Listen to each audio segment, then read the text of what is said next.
Oxford university അവരുടെ Oxford ഡിക്ഷണറിയിൽ എല്ലാ വർഷവും അവരൊരു പുതിയ വാക്ക് സംഭാവന ചെയ്യാറുണ്ട്, ഓരോ പുതിയ വാക്കുകൾ.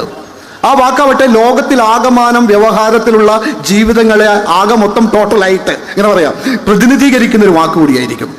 2016 അത് പോസ്റ്റ് ട്രൂത്ത് എറ, സത്യാനന്തര കാലം എന്നൊരു വാക്കായിരുന്നു. നമ്മൾ കുറേ കാലമായിട്ട് ആ ഒരു വാക്കിലിട്ട് കളിയായിരുന്നു. എല്ലാ സമ്മേളനങ്ങളിലും സെമിനാറുകളിലും എഴുത്തിലൊക്കെ ഈ വാക്ക് കടന്നു വന്നു. കാരണം നമുക്കറിയാം എന്താണ്, ചെറിയൊരു കാര്യത്തെ പോലും എന്താണ് ചെറിയ നുണകളൊക്കെ സത്യങ്ങളായിട്ട് അവതരിപ്പിക്കുന്ന ഒരു കാലത്തെക്കുറിച്ചാണ് അത് പരാമർശിക്കുന്നത്.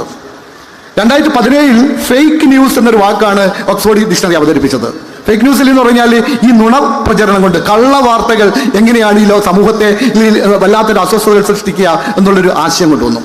എന്നാൽ പോയ വർഷം ഓക്സ്ഫോർഡ് യൂണിവേഴ്സിറ്റി ഒരു പക്ഷെ പുതുതായി നിർദ്ദേശിച്ചിട്ടുള്ള ഒരു വാക്ക് വളരെ ഞെട്ടിക്കുന്ന ഒരു വാക്കാണ്. അത് ബ്രെയിൻ റോട്ട് എന്നൊരു വാക്കാണ്. ROT, ബ്രെയിൻ റോട്ട് എന്നാണ്. ഞാനിതിൻ്റെ മലയാളം തിരഞ്ഞപ്പോൾ എനിക്ക് ഒറ്റ വാക്ക് കിട്ടിയത് മസ്തിഷ്ക ചീയൽ എന്നാണ്. നമ്മുടെയൊക്കെ ലോക ജനതയുടെ മസ്തിഷ്കത്തെ ഒരു ജീർണത ആവാഹിച്ചിട്ടുണ്ട്. ഇതെങ്ങനെ വരുന്നു എന്നും കൂടി അവർ പറയുന്നുണ്ട്. നമുക്ക്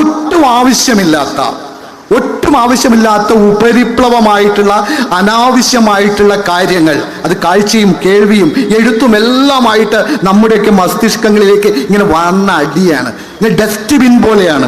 നമ്മുടെ മുനിസിപ്പാലിറ്റിയിലെ ഒരു ഡസ്റ്റ്ബിൻ പോലെ, ഏറ്റവും വൃത്തികെട്ട ഒരിടത്തെ ഒരു ഡസ്റ്റ്ബിൻ പോലെ ഒട്ടും ആവശ്യമില്ലാത്ത അനാവശ്യമായ അനേകം കാര്യങ്ങൾ നമ്മുടെ മസ്തിഷ്കത്തിലേക്ക് ഇങ്ങനെ വന്ന് നിറയുകയും ഒരു ജീർണാവസ്ഥയിലേക്ക് നമ്മളെല്ലാം ഒരു ഡസ്റ്റ്ബിന്നിന്റെ അവസ്ഥയിലേക്ക് ഇങ്ങനെ ചുരുങ്ങിപ്പോവുകയും ചെയ്യാണ് എന്നാണ് പറയുന്നത്. ഇത് ഇവിടുത്തെ മാത്രം